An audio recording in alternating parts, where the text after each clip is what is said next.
Place à présent à notre focus du jour, alors qu'en France, on l'a vu, le gouvernement a présenté aujourd'hui son projet de loi controversé Asile et Immigration.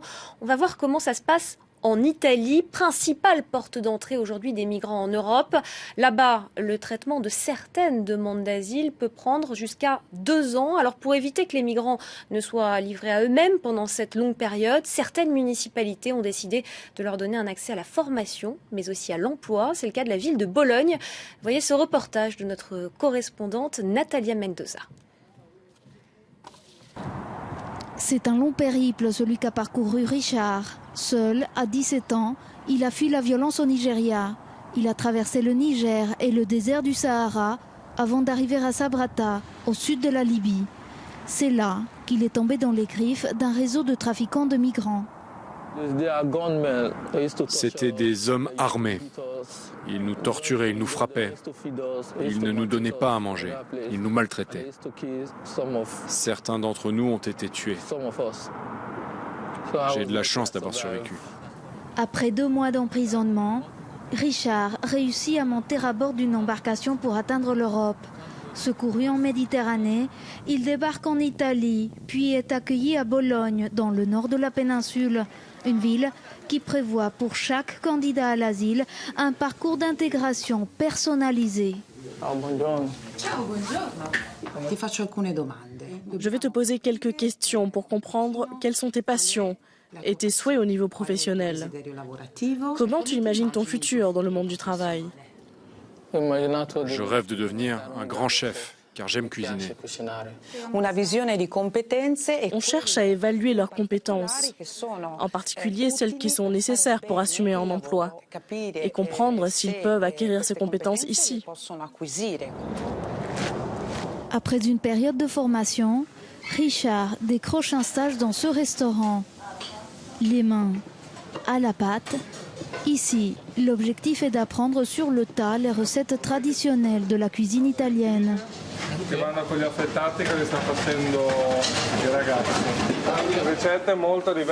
Ce sont des recettes très différentes de celles qu'il connaît.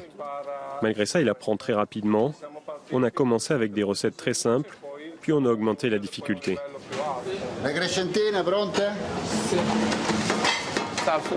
J'apprends tellement de choses ici. C'est très utile. Et même si après, je ne suis pas embauché ici, eh bien les choses que j'ai apprises pendant ce stage vont quand même me servir pour pouvoir travailler dans d'autres restaurants. Comme pour Richard, chacun des quelques 900 demandeurs d'asile et réfugiés présents dans la province de Bologne bénéficie d'une formation professionnelle.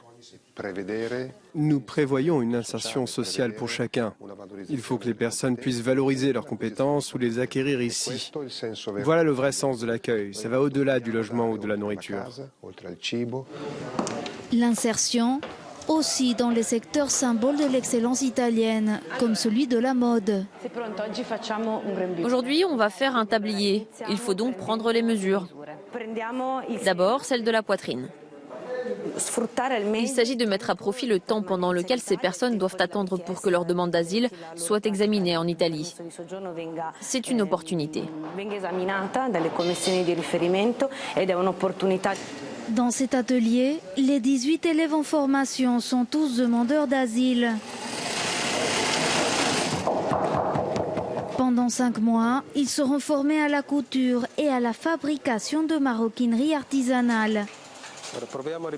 Essayons de reproduire ce sac à main là-bas. Voilà. Francesco Bonzola est maître artisan. Depuis 30 ans, il fabrique des sacs à main en cuir pour d'importantes maisons de la mode italienne. C'est un métier artisanal qui s'apprend sur le tas. En travaillant les différents types de cuir, ils sont très motivés. Quand ils commencent un sac, c'est difficile de les arrêter, même pour aller manger. Car ils se passionnent tellement pour ce travail. Et les résultats ne se font pas attendre. La production de cet atelier a été présentée dans des défilés de prêt-à-porter en Italie. Et un des élèves a déjà été embauché en CDI. Pietro Pinto est économiste.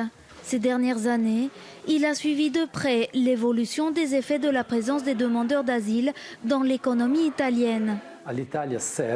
L'Italie bénéficie de la présence de ces personnes. Il y a des avantages au niveau économique. Si on compare ce que coûte cette migration à l'État à combien elle lui rapporte, on a un solde positif de 2 milliards d'euros. En englobant tous les coûts de santé, de formation, de justice et d'accueil, l'État récupère largement ses investissements.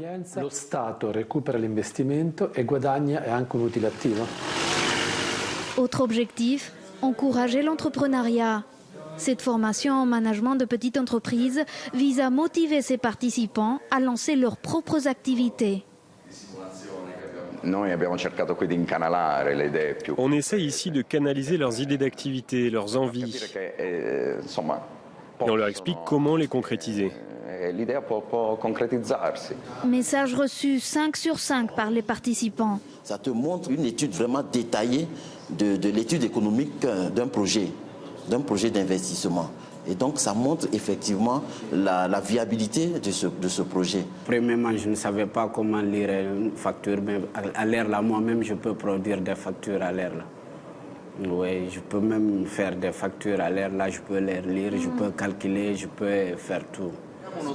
Au niveau national, le ministère italien du Travail prévoit une enveloppe de 50 millions d'euros en 2 ans pour la formation professionnelle des réfugiés et demandeurs d'asile.